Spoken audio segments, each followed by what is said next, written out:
Hi there, Stephen K. Peeples here, and I'm with Mark Lewisohn, and it's the 27th of April 2016, and we're in a top secret location somewhere in Southern California, having done done a little bit of work, and the reason Mark is here in the States right now is to do some further research for the continuing saga of the Beatles.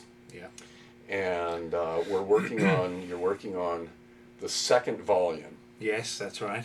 of all these years. Yep, it's volumes 2 and 3 actually, researching both, because though I will divide the coming years into volumes 2 and 3, in terms of research, it covers, things span both periods. Yeah, you wouldn't be able to demark that. No. So I gather. I'm just gathering, as I am constantly, everything I can for volumes 2 and 3.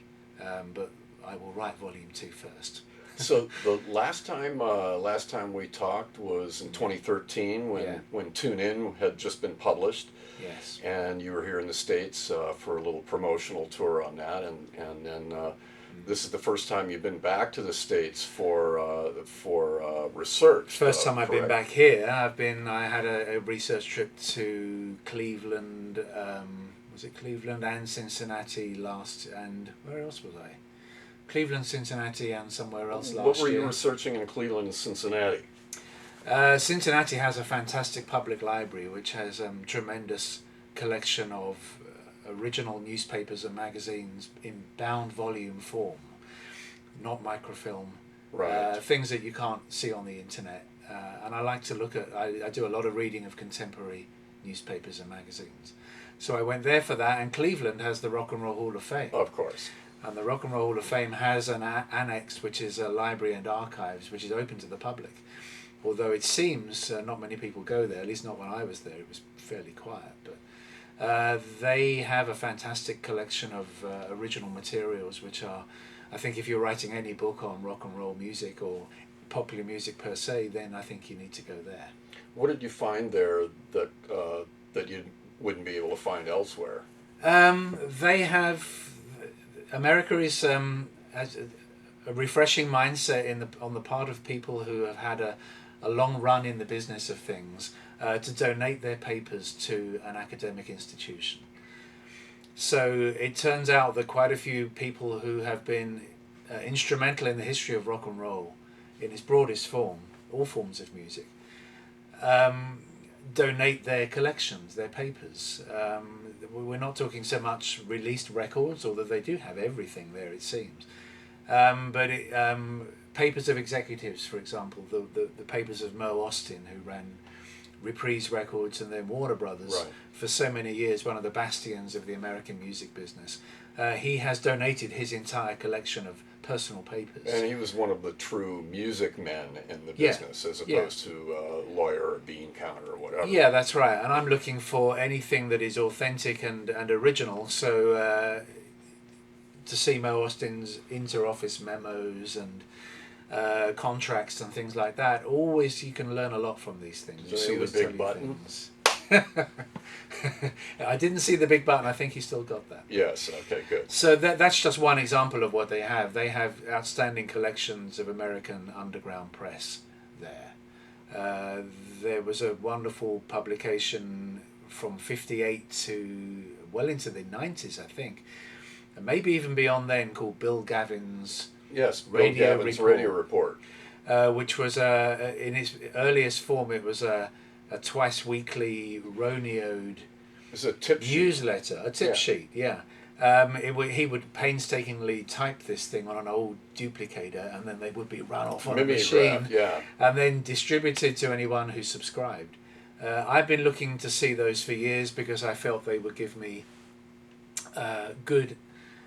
the best reporting I could possibly find on the way that the Beatles broke on American radio and the way that American radio continued to receive Beatles and other products in that period of time. And if I'm going to chart, as I must, the course of change between in American radio that leads from AM to FM, then I need to see that I need to have that kind of immersion in how it was really happening. Absolutely. And things like that, they were, for the most part, received by the subscribers, digested and thrown Tossed, away. right. Yeah.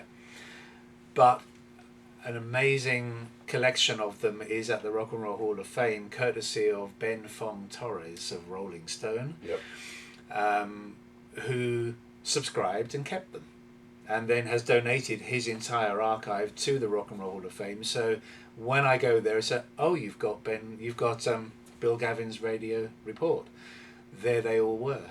And I just spent, I think, about 3 days typing up 1964 and 65. And those were just incredible years because everything was blowing up then. But that was really the transition between, kind of the tail end of Top 40 and when it started transitioning to more FM. I haven't got that yet. On my next trip to Cleveland, which will be sometime later this year, I will go and carry on reading from 65 as far as I can get.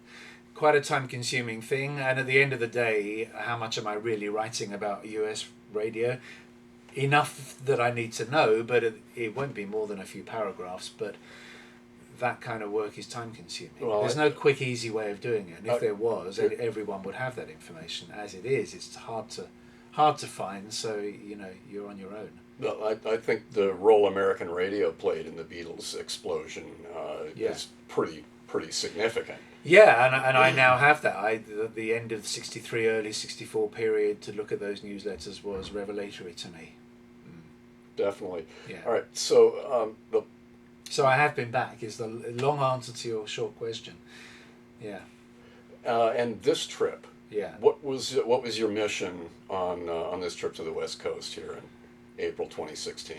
To come and do more Beatles research. That governs my entire. Yeah, I know. Duh. But everything I do it revolves around research. It governs my entire life. So. Well, there were specifics that you were trying to locate also. Yeah, so. I've come here to find documents, which I have. Some quite nice documents from the 60s, which I hadn't seen before. I'm not going to get too specific on who I've seen or where I've been, but I've done half a dozen, no, maybe more, 10 interviews perhaps, with people who were witnesses to events way back when, Capitol Records people. I need to really get inside Capitol Records much better than I've ever known it before. That's in the works. Yeah. Obviously a lot of people from that period have now passed on. We're talking 50 odd years ago here. So, but there are still some survivors who have memories and photographs and maybe documents that I need to see. And then there are all sorts of surprises, attorneys and a wonderful woman who worked in an office in New York that was essentially the Beatles' office through from 64 to 67, say. She lives out here. And, there are people everywhere who... It's got to be done now. 10, 15, 20 years' time it really will be too late. But there are still people whose name you don't see in many books but actually were fairly central to events. And since I need to have a command intellectually of every element of this subject, even if I don't necessarily go deep in the writing of it, I need to understand things in order to write it convincingly. And that kind of research is... I always say I will go anywhere where I can learn something I don't know. And that anywhere certainly includes California, because there are people here who were part of things. Yeah. Well, the documents, your orientation and research is very document. Yeah. Or document specific, document centric. Yes. And we talked a few years ago about what you were going to do with your massive archive. And in the interim, Bob Dylan has made arrangements with is it the University of Oklahoma? I don't think it's some institution in Oklahoma. I'm not quite sure if it's a university. All right, well, we'll scratch that. But Dylan's made arrangements for his archives to be housed and curated and made available to the public. Yes. Which is a huge deal. Just curious if anything is afoot for your archives. It's in my mind. I haven't made any arrangements yet, but I already had before I started this project, and I certainly have it now, a phenomenal collection of Beatles information. You know, people collect different elements of the Beatles history, record pressings or books or whatever it might be.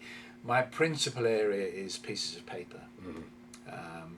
And I don't necessarily have many originals. I have some original things, but I don't even have the Beatles autographs. I genuinely don't have them. They don't interest me. When one of the big auction companies, or in fact even on eBay, when anybody is selling a set of Beatles autographs on the back of a piece of paper, I always say, could I see the other side of the piece of paper? There's probably more information that's useful on the other side. I'm not in the least bit interested in Beatles autographs, but I'm very interested to know what that piece of paper says, because it might actually tell me something. Right. And so I have a massive collection of Beatles paperwork, mostly photocopies or scans or photographs. But the sum of everything is the most extraordinary collection of information which can serve not only me in the project I'm doing now, but anybody in the future who's ever researching or writing anything on the Beatles, whether it's someone doing a student course or another author or whoever it might be, a TV company, whatever. So I do intend ultimately to find a home for this, and I haven't yet found the right home. But I'm beginning to make some moves to actually establishing where that home will be. Now, I'm still using it. It won't be available for a few years. But Right. Ultimately, it has to go somewhere. It has to be safeguarded because it's there for everybody. Well, it's like Les Paul made a deal with the Smithsonian to donate the first 8-track machine. Yeah. And they kept bugging him. Okay, so when can we have it? I'm not done with it yet. yeah. Exactly that. I'm not done with mine, but eventually I will be, and it's got to be there for all time for everybody who might ever need it. Right. And that'll be a nice legacy to leave the world, I think.